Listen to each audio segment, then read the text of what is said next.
Hello, I'm Jason Radebaugh, a technical marketing engineer here at Infoblox. Today, I'm here to show you how to deploy Infoblox vNIOS for Oracle Cloud Infrastructure, or OCI. To get started, here's a brief overview of Infoblox vNIOS for OCI. These virtual appliances are supported for NIOS 8.5.2 and later. vNIOS for OCI is deployed as a cloud platform appliance, the CP2205. Benefits of deploying vNIOS in OCI include extending Infoblox enterprise-grade DNS into OCI VCNs, allowing you to automate DNS and IPAM for the provisioning of apps and services in OCI, and providing scalability and survivability of the NIOS API using the Cloud API feature of our cloud platform appliance. Let's take a look at my OCI console for a demonstration of how to deploy vNIOS in OCI.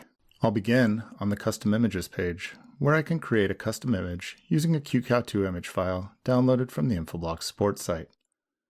I'll select the QCOW2 image, which I have uploaded in an object storage bucket. Select QCOW2 for image type and ensure Paravirtualized mode is selected. The import process can take 10 to 15 minutes to complete. Instead of waiting, I'll navigate to Compute, Instances, and create a new instance using an image I created earlier.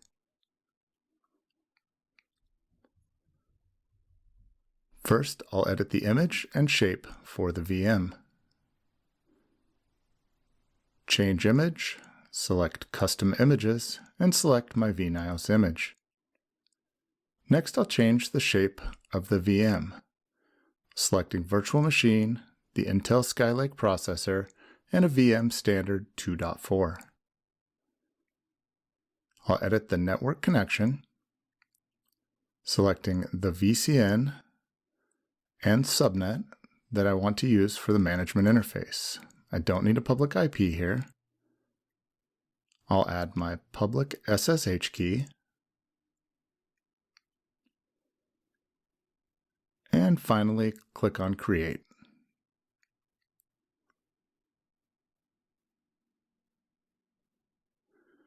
The vNIOS appliance requires two network interfaces, so once the VM is running, I'll need to add a second one.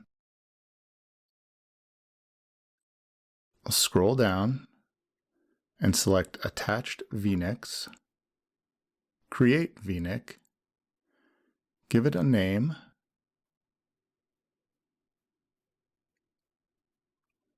select the VCN and a subnet for the LAN 1 interface, add a public IP if needed, and save.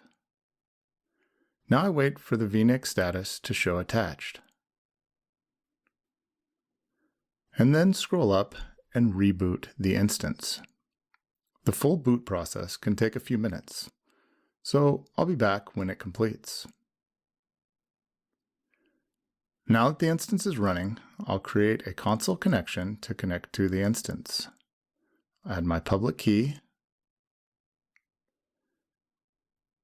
and click Create.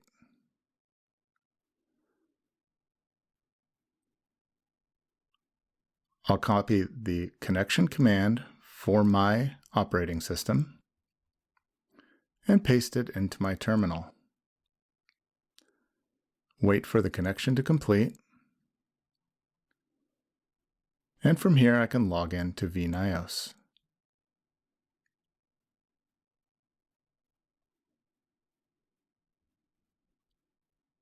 Now I can use the NIOS CLI to add licensing and join the appliance to my on-prem grid.